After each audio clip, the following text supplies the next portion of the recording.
On paper and in the hand, the Mate 10 looks like a limited upgrade, but powerful new internals may make this one of the top phones to buy for those who are looking for a device that doesn't stop or slow down.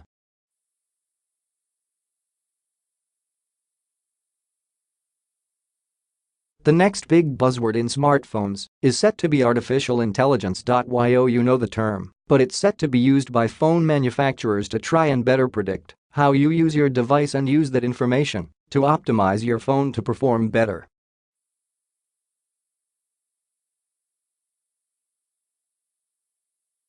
That's the major new upgrade bundled in with the Huawei Mate 10. The newly debuted phone from Chinese manufacturer Huawei has a lot of the same features and design traits as we've come to expect from the brand, but this new focus on AI is the major selling point.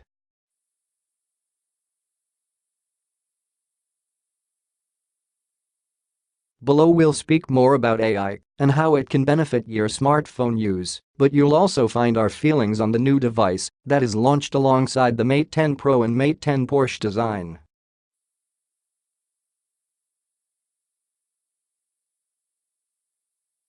Short on time? Check out our Mate 10 hands-on video below. So far there's no clear word on when the Mate 10 will be launching and what exact markets it will come to.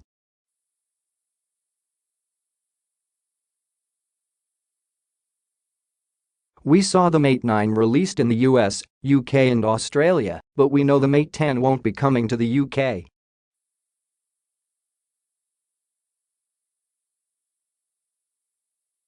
Instead, those in the United Kingdom will have access to the Mate 10 Pro, and it may be that the company decides to do the same for the US.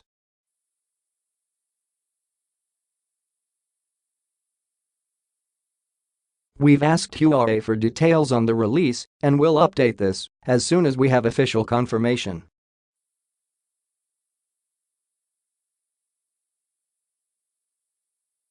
When it comes to price, Huawei has also yet to announce any details other than the Australian price of $899, around $710, £530.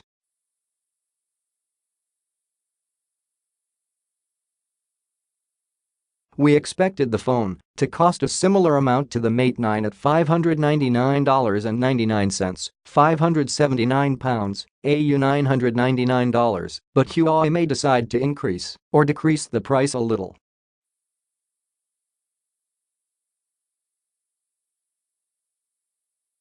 If you own a Mate 9 or Mate 8, you'll know what the design is like here. The phone immediately feels like a blown-up Huawei P10, but this time instead of a full metal unibody it's a glass-back design.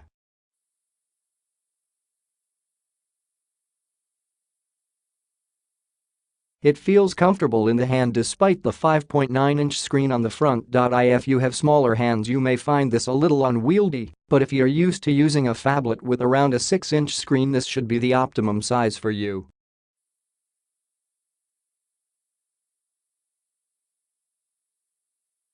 There's a USB-C connector on the bottom of the phone and a 3.5mm headphone jack at the top, but the phone isn't waterproof like the Mate 10 Pro is.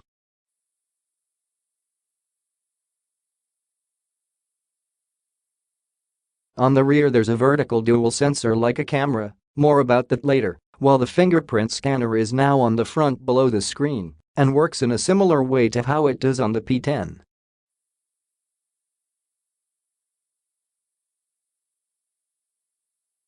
Huawei is releasing the phone in gold, pink, black and a unique-looking brown shade that we particularly like the look of.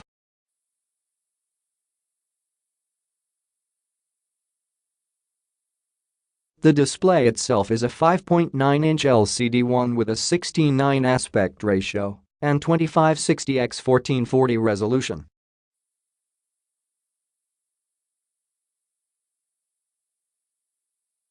Compared to the Mate 9, this looks like a significantly improved experience with 730 nits of brightness, which Huawei claims is 30% more than before.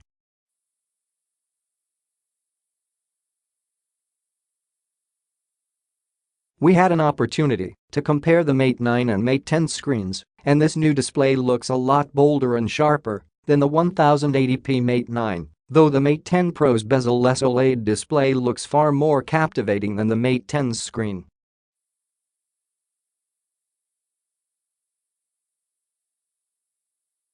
The issue with the design on the screen is that the Mate 10 feels and looks dated.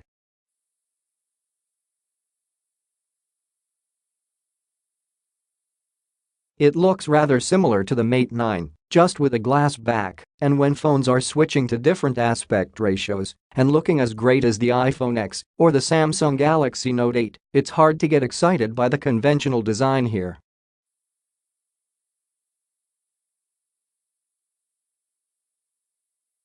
Huawei's new Mate 10 Pro is likely the way for you to go if you agree that the design here looks a little stunted.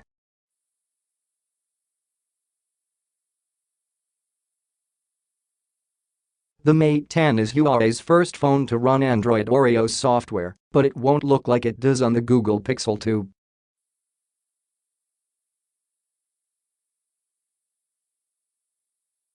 That's because this has the new version of Huawei's own overlay emotion UI8, which changes the look and gives you some extra added features.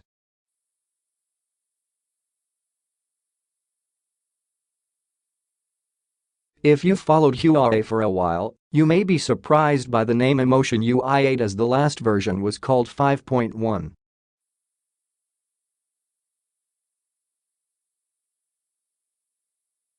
Huawei sees this as a significant upgrade, but the new name is mostly to keep pace with the release of Android 8.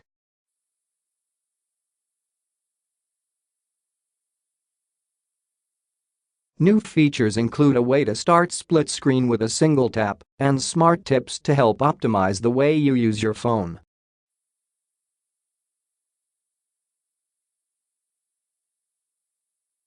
Huawei has cleaned up its user interface a lot in recent iterations, and the Emotion UI does add a few new useful features that we find means it has a worthwhile difference to Google's raw OS.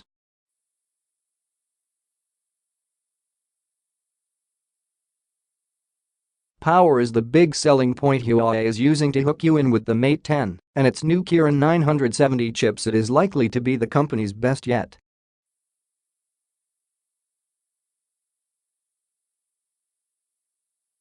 It uses Huawei's new artificial intelligence technology, which records the way you've used your phone in the past to better optimize how it works in the future.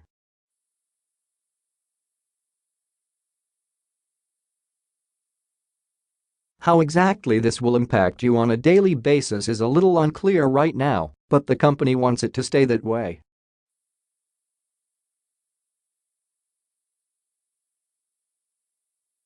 The NPU, neural processing unit, and AI tech should work behind the scenes to better optimize the way everything on your phone works.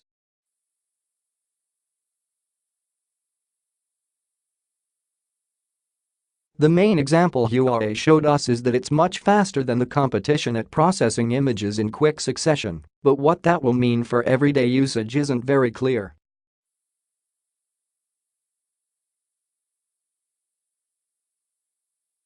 The Mate 10 will come with 4GB of RAM on board, and there's only one storage version with 64GB of space and microSD support up to 256GB.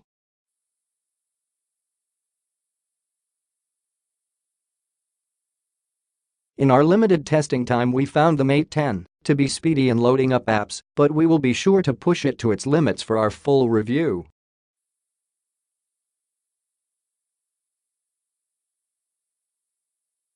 Once again, Huawei has opted for a 4000 mAh battery. That's the same size as we saw it perform well in the Mate 9.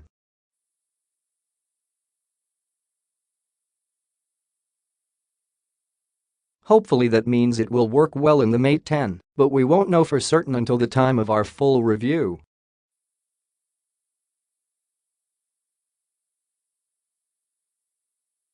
The company has opted to keep its supercharged fast charging tech to the same level as before, but it claims to work 50% faster than the iPhone 8 Plus.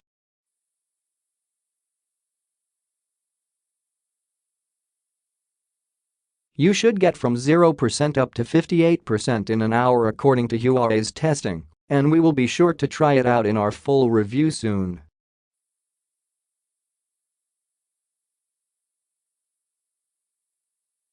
Despite including a wireless charging-friendly glass back on the Mate 10, you'll need a charging cable to pump battery into this phone.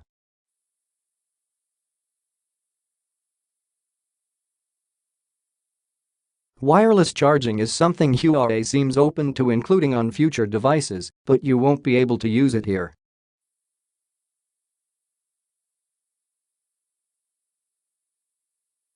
As for the camera, there don't seem to be many major upgrades here from what we saw work well on the Huawei P10.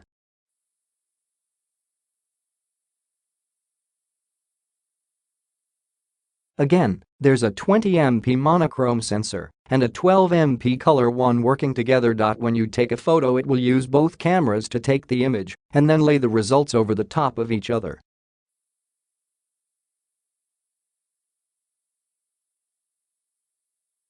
The aim here is to gather more detail with the monochrome sensor and then use the RGB sensor for color, and it has worked well on previous Huawei devices.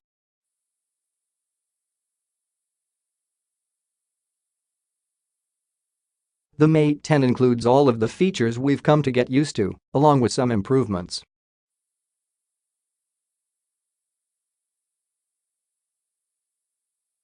Each sensor has an aperture of f1.6, and that should allow for far improved nighttime shooting, which is something a lot of phones struggle with right now.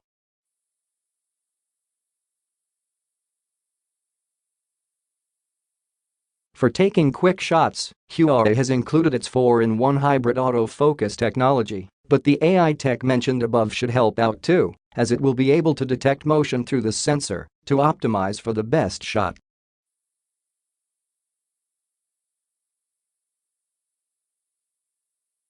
How exactly that works is currently unclear, though .AI also works behind the scenes of other camera features, as it will allow for automatic detection of what you're shooting.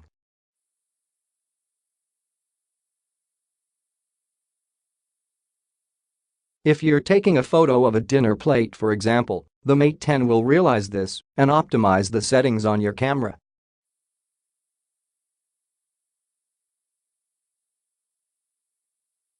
The same goes for if you're taking a photo of a cat, but if you don't agree with what it's doing to your images, you can tweak the settings or override it altogether.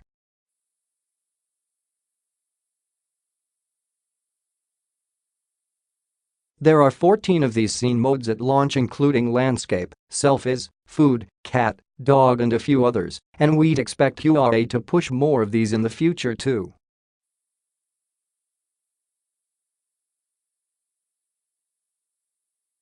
The quick shots we took with the Mate 10 turned out well in a variety of lighting, but we want to have more time with the camera on the phone before passing judgment.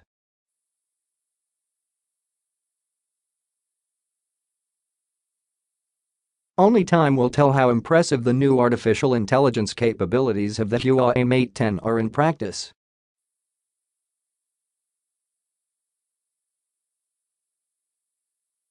Right now it's a little unclear exactly what this will add to the day-to-day experience, but if it lives up to the hype, it may have the ability to revolutionize the way we use our devices and expect to be served apps and services.